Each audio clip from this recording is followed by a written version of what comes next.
PA. তাহলে chest PA, chest ceiling কোন part?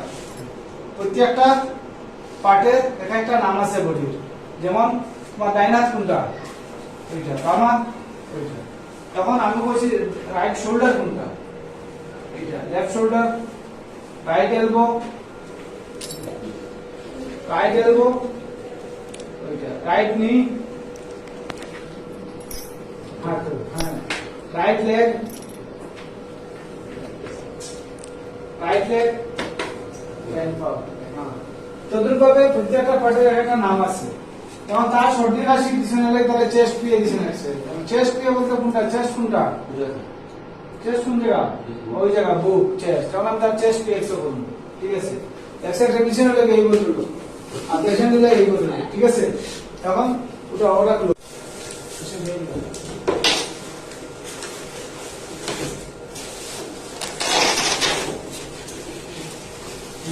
একদম সামনের দিকে আসবে, ওদিক দিয়ে সামনের দিকে।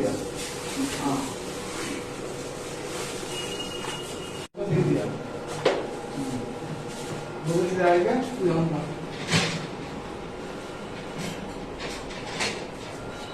একটু সামনে যাও, বেরবা এখানে করো, মাথা এখানে রাখা যাবে। ঠিক আছে? হাত এখানে ওই লোকে এক্সরে তার পজিশনিং আমি করলাম, করার পরে আমি এটা হলো টিউব। ঠিক আছে? টিউবটা আমি তার সেন্টার করতে লাগবে। আর চেস্ট এর মতো রূপ জানি, এখান থেকে স্টার্ট করিয়া নাইজিক অতটুকু পর্যন্ত চেস্ট, নাভি পর্যন্ত, নাভি লেভেল অতটুকু চেস্টের সীমানা। ওই জায়গাটা আমার ফটো আইতো, এলে আমার চেস্ট কি হইতো না, চেস্ট বুকের ফটো আইতো না। তখন আমি যদি আমি সেন্টার করবো, রিও শোল্ডারের বগল আছে, বগলের এই প্লাস চিহ্নটা আইতো এখানে। ঠিক আছে? আমি সেন্টার হইছে কিনা বুঝতে গেলা, অ্যাকশন করে লাইট অফ করলাম। যখন এটা প্লাস চিহ্ন বুঝা যাতো, দেখাতে এখন হ্যাঁ, আমি সেন্টার করলাম। সেন্টার করার পরে আমি এখানে তার এক্সপোজ মারবো। আর বয়স অনুপাতে আমার এক্সপোজ সেট করতে লাগবে। এক্সপোজ মারতে হলে কেবি আছে, এমএস আছে।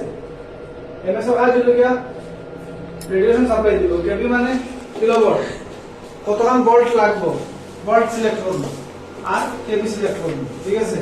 করার পরে আমি তার এক্সপোজ মারবো। এক্সপোজ যখন মারবো আমি, তখন দেখি করে সাউন্ড দিব, দেওয়ার পরে বুঝবো আমার এক্সপোজ হয়ে গেছে। এরপরে আমি ডিজারও লাগাই। এদিকে দেখো, এখানে চেস্ট সিলেক্ট করবো। ঠিক আছে? এই যে চেস্ট বটম আছে, চেস্ট সিলেক্ট করবো। করার বাদে মিডিয়াম দিলাম, মানুষ তো মিডিয়াম আছে, মিডিয়াম দিলাম। মিডিয়াম ক্লিক করার বাদে অটোমেটিক তার বোর্ডগুলো সেট হয়ে যাবে। এখন ডিজিটাল মেশিন আগে আসছিল ম্যানুয়াল, এগুলো আমরা আজ সেট করতে লাগতো। এখন ডিজিটাল ক্লিক করলেও তারপর অটোমেটিক সেন্টার হয়ে যাবে। এরপরেও টেকনিশিয়ান কোনো সময় করবো কিনা পেশেন্টের হয়তো বয়স কম আছে, কিন্তু পেশেন্ট স্বাস্থ্য বেশি ফুল লাগে, কাজ করতে পারবো। ওজন সাউন্ড এক্সপোজ সাউন্ড আইসিন আমার তার এক্সট্রাটা হয়ে গেছে। আর ওইটাতে ক্লিক করবো আমি, এটা হয়ে গেছে। এক্সট্রা ক্লিয়ার আছে, ক্লিয়ার না ওটার মধ্যে টাচ করবি না। হ্যাঁ, এটা লাগানো হলে টাচ করলে কিন্তু এটা শেষ। আর এটা শেষ হইলে পুরো সিস্টেম হবে। সিস্টেম আবার ইনস্টল করতে হলে হাত পাক টাকা প্রয়োজন।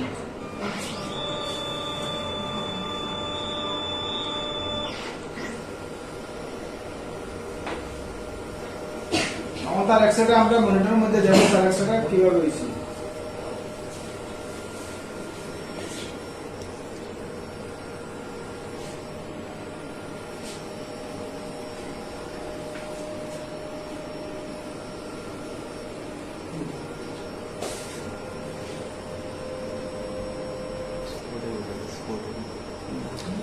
যেমন তার ভিতরে খিতে আছে, লাস্ট চেইন আছে। হ্যাঁ, আমরা সম্ভবত শাটার পকেটে বা কিছু তার ভিতরে একটা আছে না, আছে একটা কিছু আছে। তখন ওটার থেকে ডাক্তারে রোগ নির্ণয় করবা, তার কিতা প্রবলেম আছে না আছে সবকিছু। যে কোনো একজন পেশেন্টের চেস্ট এক্সরে করা হয়, দেওয়া খাওয়া আছে কিনা না, বিড়ি সিগারেট খাই কিনা না, সাদা খাই কিনা না, যেটাও আইবো সপ্তাহে একটা রেসপন্স যদি করিয়া তাকে দিকে মধ্যে আইবো। ঠিক আছে? আমার তো আপাতত দেখা যায় তো মারা আছে।